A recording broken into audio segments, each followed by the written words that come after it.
सो बच्चों, after discussing about Fortran formats, Fortran integer, variable, constants, now we will discuss about Fortran statements.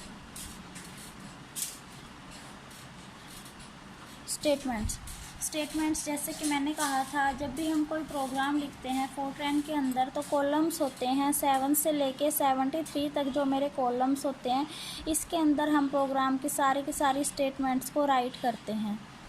इसके अलावा total मेरे कितने columns होते हैं फोर्ट्रैन 77 में 80 कॉलम्स होते हैं। ठीक है, 73 to 80 के जो मेरे कॉलम्स होते हैं उनको हमेशा कंपाइलर की हेल्प से इग्नोर किया जाता है, मतलब कंपाइलर उन्हें हमेशा इग्नोर करता है, इनको कंपाइल नहीं करता, ना ही इनको एग्जीक्यूट करता है।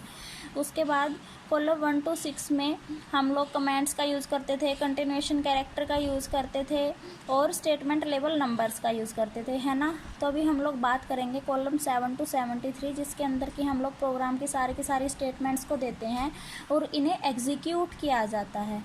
तो आज हम लोग एक बार पहले डिस्कस करेंगे इफ़ स्टेटमेंट के बारे में। इफ़ स्टेटमेंट क्या कहा था मैंने कि जब भी हमें डिसीजन मेकिंग कुछ करना होता है, जैसे देखो फ्लो चार्ट में हम लोगों ने इस सिंबल को रीड किया था, है ना। इसका मैंने नाम दिया था डिसीजन सिंबल, है ना।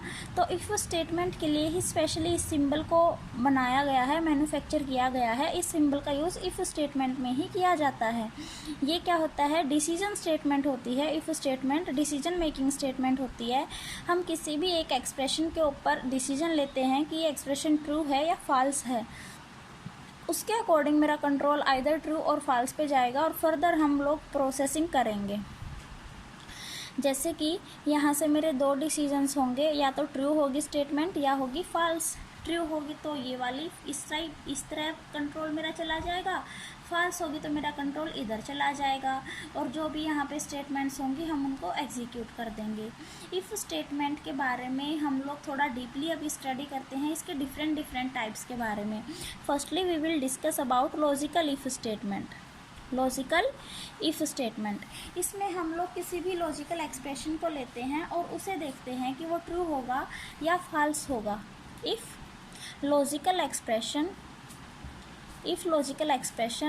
Then statement. ठीक है, अभी देखो हम लोगों ने इफ़ लिया, मतलब डिसीजन कर रहे हैं हम लोग यहाँ पे हमने लॉजिकल एक्सप्रेशन लिया कि ये एक्सप्रेशन होगा, ये ट्रू होगा या फॉल्स होगा। अगर ये एक्सप्रेशन ट्रू है तो इस स्टेटमेंट को एग्जीक्यूट कर दिया जाए, वरना मेरा कंट्रोल बाहर आ जाए। अभी एक बार इसको फ्लो चार्ट की हेल्प से हम लोग समझते हैं। जैसे कि यहाँ मेरा क्या हुआ, मैंने ये इफ़ स्टेटमेंट का बॉक्स लिया, इसमें मैंने इस डिसीजन मेकिंग स्टेटमेंट के अंदर अपना लॉजिकल एक्सप्रेशन लिख दिया। लॉजिकल एक्सप्रेशन लिखने के बाद यहाँ क्या हुआ, मैंने इधर देखा कंट्रोल मेरा ट्रू गया, इधर देखा फॉल्स गया। मैं कह रही थी अगर ट्रू होगा तो ये स्टेटमेंट एग्जीक्यूट हो जाएगी, otherwise control out of the loop आ जाएगा। तो यहाँ पे देखा हम लोगों ने ट्रू है और ये जो स्टेटमेंट है ये हो गई मेरी execute, and then we go to stop या फिर नेक्स्ट स्टेटमेंट। ठीक है, एक बार इसको हम लोग, अभी ये तो था मेरा फ्लो चार्ट, एक बार इसको प्रोग्राम की हेल्प से हम लोग समझते हैं। एक छोटा सा प्रोग्राम हम लोग लेते हैं 2 नंबर्स का। प्रोग्राम लिखते टाइम, अभी हम लोग फर्स्ट टाइम अपनी क्लास में प्रोग्राम के बारे में डिस्कस कर रहे हैं, तो सबसे पहले मैं प्रोग्राम के अंदर डिफ़ाइन करती हूँ कि मेरे जो वेरिएबल्स मैं यूज़ कर रही हूँ वो इंटीजर होंगे, रियल होंगे या फ्लोट होंगे। सबसे पहला काम तुम्हारा प्रोग्राम के अंदर क्या होगा, वेरिएबल्स को डिफ़ाइन करना कि तुम कौन से वेरिएबल्स यूज़ कर रहे हो और ये किस किस टाइप के हैं। जैसे मैं अभी ए और बी 2 वेरिएबल ले रही हूँ इंटीजर टाइप के, और इनमें से एक जी नाम का वेरिएबल ले रही हूँ जो कि greatest largest number find out करने के लिए यूज़ करेंगे हम लोग। ठीक है, अब उसके बाद मैं देखो राइट स्टेटमेंट का यूज़ करूँगी। डबल स्टार मैंने यूज़ किया। First star is for output device and second star is for statement label number. तो अभी हम लोग लिखेंगे, स्क्रीन के ऊपर लिखा हुआ आएगा हमें enter A and B. A और बी की वैल्यू एंटर करनी है। Write star star enter A and B. ये देखो, ये जो तुमने कोमास के बीच में लिखा है ना, ये एज इट इज़ तुम्हें स्टेटमेंट ऐसी की ऐसी जो तुम्हारी स्क्रीन होगी रन करने के बाद, जो तुम्हें मॉनिटर की स्क्रीन पे दिखेगा उस पर ये लिखा हुआ आएगा एंटर ए एंड बी। उसके बाद तुम जो भी वैल्यू डालोगे कीबोर्ड की हेल्प से, what ever be the value, वो वैल्यू बारी बारी से ए और बी के अंदर अपने आप ऑटोमेटिकली चली जाएगी रिस्पेक्टिवली।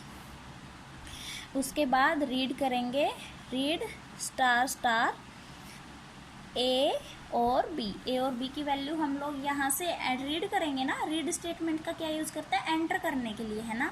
ये तो हमें लिखा हुआ है, आउटपुट प्रिंट करवाई है हमने, आउटपुट नहीं सॉरी मतलब स्क्रीन के ऊपर लिखा हुआ है। क्या लिखा, अब हमने ए और बी की वैल्यूज़ दे दी। अब उसके बाद if A is greater than B, अगर ए बी से बड़ा है तो क्या होगा, G is equal to A, कि जो ग्रेटेस्ट वैल्यू है ना वो जी के अंदर स्टोर हो जाए, और फिर हम लोग इस वैल्यू को प्रिंट करवा लेंगे। Right star star the largest number is, या लार्ज नंबर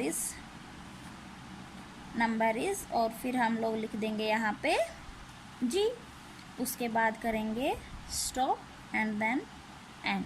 अभी हमने स्टॉप कर दिया अपने प्रोग्राम को और एंड कर दिया। एक बार अब हम लोग अपनी मॉनिटर की स्क्रीन पे जाते हैं, जहाँ की हमें इसे एग्जीक्यूट करने के बाद जो हमें लिखा हुआ आएगा, तुमने क्या किया, ये प्रोग्राम लिख दिया। अब उसके बाद लिखने के बाद तुम इसके अंदर कंपाइल करोगे। इसे कंपाइल करोगे तो जो भी तुम्हारी कंपाइल टाइम एरर्स आएंगे वो स्क्रीन के ऊपर आ जाएंगे, तुम उन सबको रिमूव करोगे। रिमूव के बाद एग्जीक्यूट होगा, एग्जीक्यूट होने के बाद तुम्हें आउटपुट मिलेगी। तो आउटपुट स्क्रीन के ऊपर क्या लिखा हुआ आएगा, लिखा हुआ आएगा, ये देखो तुमने क्या प्रिंट करवाया, सबसे पहले एंटर ए एंड बी, तो लिखा आएगा एंटर ए एंड बी। ये क्या है तुम्हारा, ये आउटपुट स्क्रीन के ऊपर लिखा हुआ है एंटर ए एंड बी। अब उसके बाद मान लिया मैंने वैल्यू दे दी 20 एंड फिर एंटर डाल के वैल्यू दे दी मैंने 50। 20 और 50 मैंने दो वैल्यू दे दी। अब उसके बाद ये इसने क्या किया, ए के अंदर 20 को स्टोर कर लिया, बी के अंदर 50 को स्टोर कर लिया। ऑटोमेटिकली सारा का सारा काम है ना अपने आप हो रहा है, इस सब प्रोसेसिंग का तुम्हें नहीं पता, ठीक है। उसके बाद इसने चेक किया कि क्या ए बी से बड़ा है, तो इसने देखा कि ए तो 20 है और बी है 50, तो ए बी से बड़ा नहीं है, ठीक है। तो अभी हम लोगों ने प्रिंट करवाया फिर write the large number is जी, कि अगर ए बी से बड़ा है तो ये राइट हो जाए, अदरवाइज ना हो। तो हमारा क्या आएगा, तुमने जब ये लिखा तो अभी देखो तुमने आउटपुट में कुछ नहीं प्रिंट करवाया। अगर बी बड़ा है तो बी बड़ा है तो कुछ नहीं प्रिंट होगा, और अगर ए बड़ा है तो ये चीज़ प्रिंट हो जाएगी।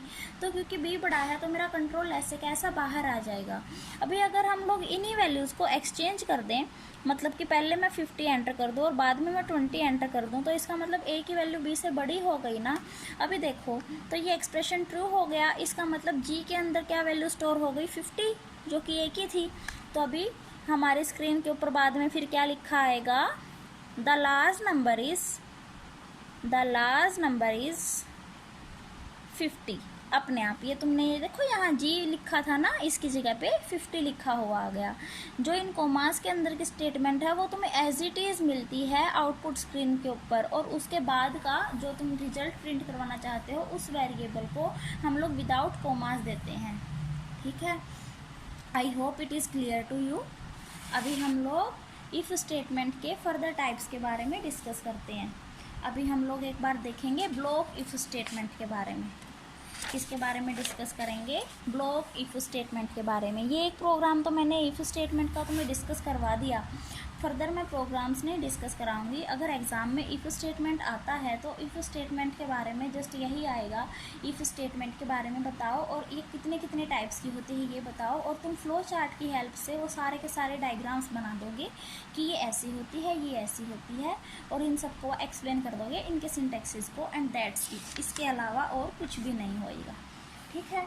अब हम लोग बात करते हैं ब्लॉक इफ़ स्टेटमेंट की। सेकंड नंबर पे कौन सी हुई मेरी, block if statement.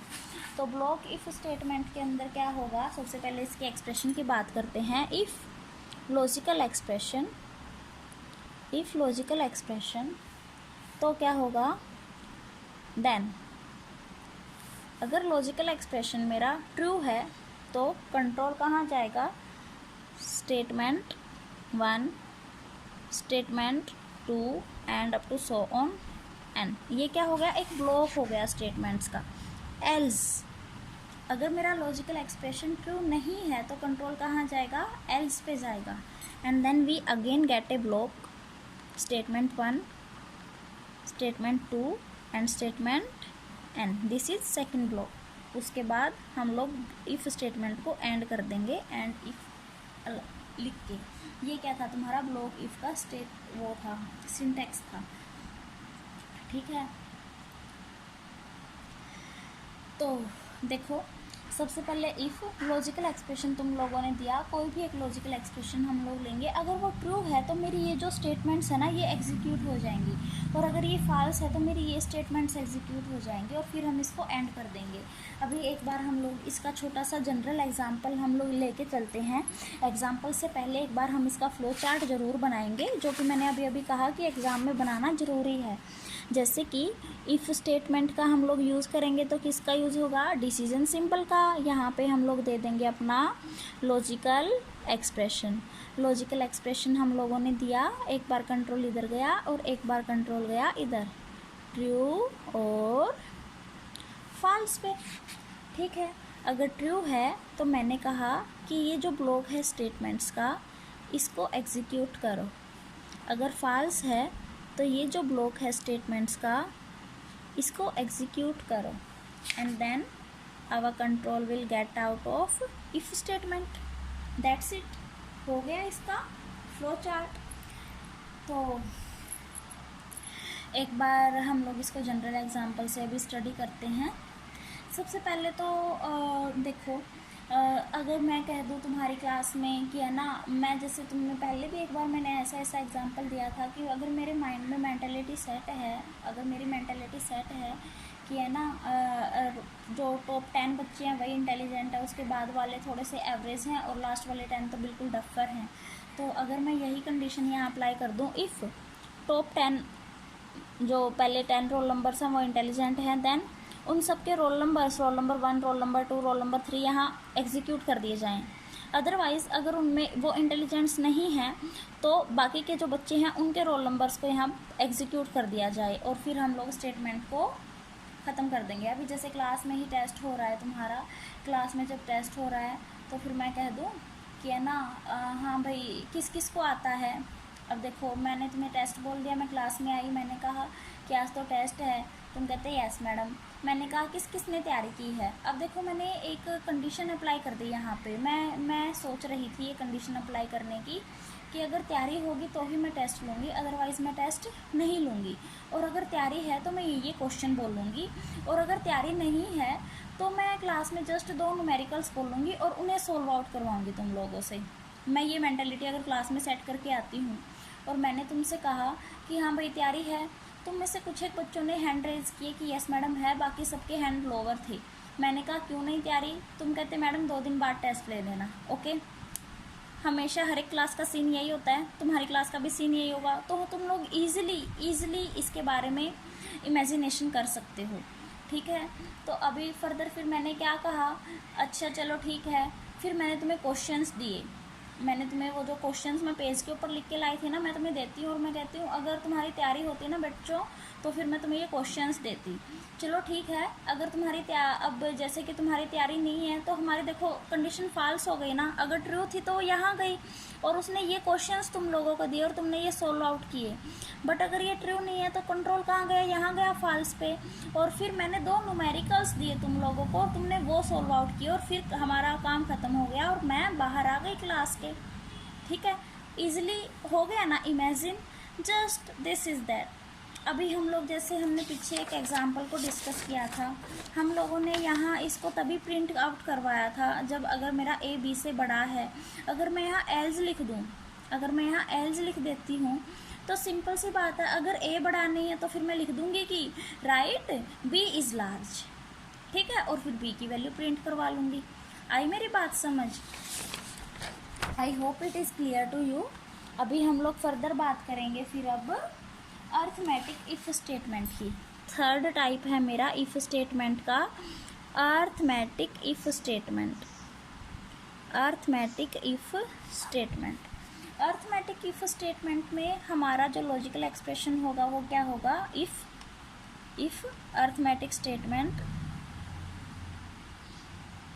If arithmetic statement या अर्थमेटिक एक्सप्रेशन, उसके बाद स्टेटमेंट लेबल नंबर्स लेंगे हम लोग S1 S2 S3। ये क्या है, S1 first statement label number है, ये क्या है सेकंड स्टेटमेंट लेबल नंबर है, और ये क्या है थर्ड स्टेटमेंट लेबल नंबर है। ये मैंने 3 स्टेटमेंट लेबल नंबर्स लिए हैं, ठीक है। तो अभी S1 S2 S3 मैं कहती हूँ कि अगर जैसे कि तुम्हारा क्या है, इसमें देखो अर्थमेटिक इफ स्टेटमेंट के अंदर पहले से ही प्री डिसाइडेड होता है।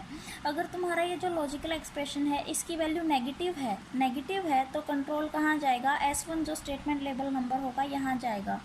अगर जो ये लॉजिकल एक्सप्रेशन है इसकी वैल्यू क्या है, 0 है, तो कंट्रोल कहाँ जाएगा, तुम्हारा जो लॉजिक ये अर्थमेटिक स्टेटमेंट लेबल नंबर तुम्हारा 2 है ना, S2 यहाँ जाएगा। और अगर तुम्हारा लॉजिकल एक्सप्रेशन की वैल्यू पॉजिटिव है तो control will go on S3, ठीक है। ये क्या है, तुम्हारा पहले से ही प्री डिसाइडेड होता है अर्थमेटिक इफ स्टेटमेंट में। अभी हम लोग एक बार इसको फ्लो चार्ट की हेल्प से डिस्कस करते हैं। जैसे कि मैंने क्या किया, डिसीजन सिंबल यूज़ किया, इसके अंदर यूज़ किया मैंने अपना अर्थमेटिक एक्सप्रेशन लिया मैंने। उसके बाद मेरे यहाँ से 3 कंट्रोल होंगे, है ना। सबसे पहला तो हुआ नेगेटिव, फिर हुआ 0 और फिर हुआ पॉजिटिव। अगर नेगेटिव है तो मेरा कंट्रोल यहाँ चला जाए, 0 है तो यहाँ और पॉजिटिव है तो यहाँ। नेगेटिव होगा तो कहाँ जाएगा, S1 पे, 0 है तो कहाँ जाएगा, S2 पे, और पॉजिटिव है तो कहाँ जाएगा, S3 पे। That's it. ये था तुम्हारा अर्थमेटिक इफ स्टेटमेंट का एक्सप्रेशन और फ्लो चार्ट। इसके बारे में हम लोग एग्जाम्पल डिस्कस करेंगे, लेकिन वो एग्जाम्पल मैं अभी डिस्कस नहीं करूँगी। सेकंड यूनिट में हमारा एक कंप्लीट प्रोग्राम आएगा जो कि बहुत इंपॉर्टेंट है, क्वाड्रेटिक इक्वेशंस को रूट फाइंड आउट करने का।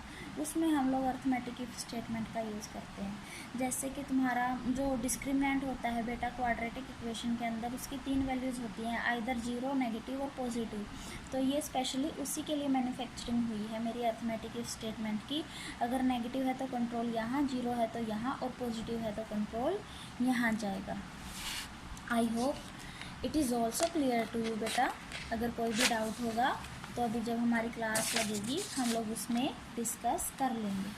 फर्दर हम लोग लास्ट अभी एक नेस्टेड इफ़ के बारे में और रीड करेंगे, इफ़ स्टेटमेंट के बारे में। 4th है मेरा nested if statement. Nested if का मतलब क्या है कि एक इफ़ के अंदर दूसरा इफ़ आ जाता है। अभी एक बार इसका सिंटैक्स हम लोग देखते हैं। इफ़ लॉजिकल एक्सप्रेशन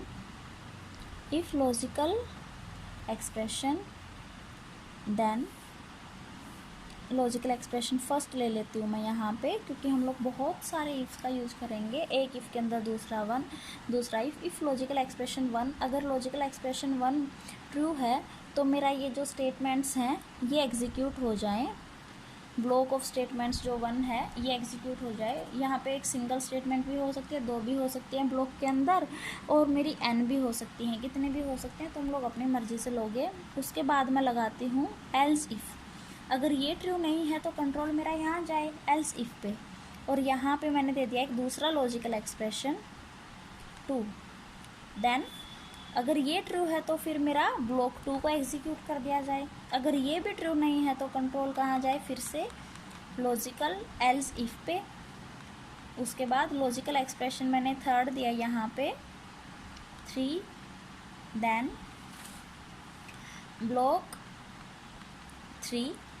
उसके बाद लास्ट में सारे के सारे यूज़ करते करते लास्ट में आएगा मेरा एल्स, और फिर मैं रन कर दूँगी, ब्लॉक n को प्रिंट आउट करवा दूँगी, बिकॉज मैं n times else if statement को यूज़ कर सकती हूँ। और उसके बाद एंड इफ़ मैंने लिख दिया। अभी एक बार इसको हम लोग फ्लो चार्ट की हेल्प से भी डिस्कस कर लेंगे। जैसे कि स्टार्टिंग में ही मैंने क्या किया, कंप्यूट करूँगी मैं लॉजिकल एक्सप्रेशन 1 को। लॉजिकल एक्सप्रेशन 1 को अगर मैंने कंप्यूट किया तो यहाँ पे देखो मैंने दिया अगर ट्रू है या फॉल्स है। ट्रू है तो देखो क्या होगा, मेरा ब्लॉक 1 एग्जीक्यूट हो जाएगा ना। तो यहाँ पे मैंने लिख दिया ब्लॉक 1। अगर फॉल्स है तो देखो फिर से मेरा इफ़ स्टेटमेंट पे जाएगा, है ना, और फिर वो चेक करेगा कि लॉजिकल एक्सप्रेशन 2 ट्रू है या नहीं है। ट्रू है तो ब्लॉक 2 एग्जीक्यूट हो जाएगा, अदरवाइज वो फिर से इफ़ पे जाएगा। तो अभी हम लोगों ने लिया फिर से इफ़ लॉजिकल एक्सप्रेशन 2 अगर ट्रू है या फिर फॉल्स है। ठीक है, ट्रू है तो ब्लॉक 2 एग्जीक्यूट हो जाएगा, अदरवाइज कंट्रोल फिर से मेरा इफ़ स्टेटमेंट पे जाएगा। फिर यहाँ पे ये देखिएगा लॉजिकल एक्सप्रेशन 3 को अगर ट्रू है तो मेरा ब्लॉक 3 एग्जीक्यूट हो जाएगा, और अगर फॉल्स है तो फिर से मेरा इफ़ स्टेटमेंट पे जाएगा, है ना। और ऐसे ऐसे करके हमारा लास्ट में एक आएगा। अभी मैं यहाँ पे ड्रा कर देती हूँ बेटा इसको कंप्लीट को। लॉजिकल एक्सप्रेशन एन तक हम लोग टैली करेंगे इसे। लॉजिकल एक्सप्रेशन एन तक आ गया। अगर ट्रू है तो जो मेरा ब्लॉक एन है ये एग्जीक्यूट हो जाएगा, ब्लॉक एन। और अगर फॉल्स है तो क्या होगा, कंट्रोल मेरा फिर स्टॉप हो जाएगा। ठीक है, और ये भी सारे के सारे क्या होंगे, एक साथ मिलके स्टॉप हो जाएंगे। क्या होंगे, ये स्टॉप हो जाएंगे। यहाँ पे चला जाएगा ये कंट्रोल, ये इसी के नीचे का है पार्ट। यहाँ पे अगर तुम लोग चाहो तो वो ऑन पेज कनेक्टर जो था वो भी यूज़ कर सकते हो फ्लो चार्ट के अंदर। दैट्स इट, हमारी इफ़ स्टेटमेंट कंप्लीट हो चुकी है। यही था हमारा आज का टॉपिक। कल हम लोग डिस्कस करेंगे गो टू स्टेटमेंट्स के बारे में। थैंक यू बेटा, थैंक यू। अगर कोई डाउट है तो अभी हम लोग क्लास में डिस्कस कर लेंगे।